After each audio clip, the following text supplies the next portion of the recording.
සුබ දවසක් මේ අද අපි ආවේ රත්නපුරේ කළුගම් කොමලියගේ පොඩි අලුත් වැඩක් කරන අපේ ජගත් අයියා පොඩි වැඩක් කරනවා. ඒකට පොඩ්ඩක් මේ කොහොමද කියලා ජගත් අයියා නේද? ඔව්. ජගත් අයියා පොඩ්ඩක් මතක් කරා එහෙම වැඩක් කරනවා කියලා. උලගෙන් යන බෝට්ටුවක් හදලා තියෙයි මේ සංචාරක කර්මාන්තය දියුණු කරන්න. අපි පොඩ්ඩක් බලමු මේ ජගත් අයියාගෙන් අහලා.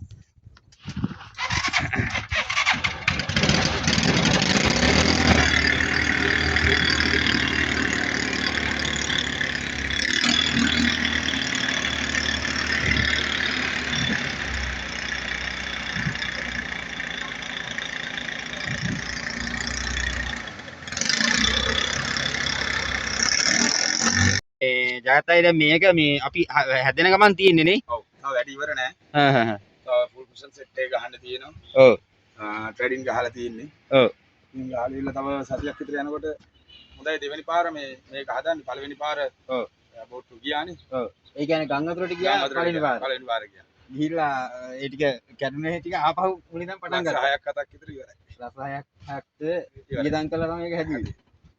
මේ ජගත් අයියා සාමාන්‍යයෙන් ඔයාගේ කොහොමද මේක මේ සංචාරකයෝ ගෙනියන්නද කොහොමද මේක අයිඩියා එක? ඕ නෑ මම ඉතින් හුඟක්ම විනෝදයට කරපු දෙයක්. විනෝදයට කරපු දෙයක් ඉතින් ඒ වගේ පැත්තකට ආවොත් ඉතින් මොන හරි දෙයක් කරලා දෙනවා ඉතින්. ඔව්. සාමාන්‍යයෙන් මේ රත්නපුර නගරයේ කිට්ටුව කළුගඟේ බෝට්ටු සවාරියක් යන්න පුළුවන්. කළුගඟේ තියෙන පළවෙනිම පූණාව දූපත ඔය ඉස්සරහා සමන්දේ වාලට පිටිපස්සේ. ඔව්. ඔය පූණාව වටේ වටයක් ගිහලා මේ පැත්තට එන්න පුළුවන්. එතන එහාට යන්න කොට අපහසු මුක්කු තියෙනවනේ. ඔව් ඔව් ඔව්. යන කෙනෙකුට ඉතින් ඒ වටේ ගිහලා මේ පැත්ත බලලා කිලෝමීටර් 4ක් විතර ඔව් ඔව් ගිහලා එන්න පුළුවන්. ඔව්. ඒ කියන්නේ ජගත් අයියා සාමාන්‍යයෙන් මේ රත්නපුරේ සංචාරක කර්මාන්තය දියුණු කරගන්න මේ වගේ ඒවා හොඳයි කියලා කියන්නේ. ඇත්තටම හොඳයි. ඇත්තටම හොඳයි. මෙතන සුන්දර පරිසරයක් කියලා තියෙනවා. මෙතන බෝට්ටුව ඔරුවක් එකට මෙකොට වෙනවා. ඔව්. පරිපත් කොට. ඔව්. මෙතන ඉස්සරහා දේවස්ථානෙකුත් තියෙනවා. ඔව් ඔව්. ඉතින් ඒ තියෙන එකකින් ඉතින් මිනිස්සුන්ට ඇවිල්ලා බලන්න දෙයක් තියෙනවා. තියෙනවා. මේ රත්නපුරේට වෙනස් අත්දැකීමක් දෙන්නත් පුළුවන්.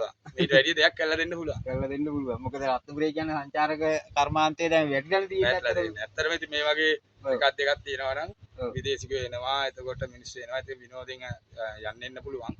මොකද ගෙවල් වල හිර වෙලා ඉන්න මිනිස්සුන්ට මේ වගේ දෙයක් ඉතින් හුඟක් වැදගත්. වැදගත්. අපි බලමු ඉතින් අදාළ බලධාරීන්ටත් කියලා අපේ ජගත් අයියට පොඩි සහයෝගයක් දෙන්න කියලා මේ වගේ ජගත් අය විනෝදයට කරපු දේ ආගවත් මේ රුපියලක්වත් අරගෙන කරන දෙයක් නෙවෙයි මගේම වියදමින් මම කරන දෙයක්. හරි එහෙනම් අපි එහෙනම් මේක පොඩ්ඩක් රයිට් එක යන් අයියේ මේක දැන් ඔක්කොම වැඩ ටික ඉවරුනහම ඔව් ඔයා මට කියනවා මං ඉන්න. ජගත් අයියේ මේ මොකද්ද මේ තාක්ෂණය සාමාන්‍යයෙන්? තේරුණා. දැන් මේක හදන්න මේ දැන් ඔය මෝටර් බයිසිකල් එක එන්ජින් එකක් තමයි තියෙන්නේ. දැන් එන්ජින් එක 125 එන්ජින් එක.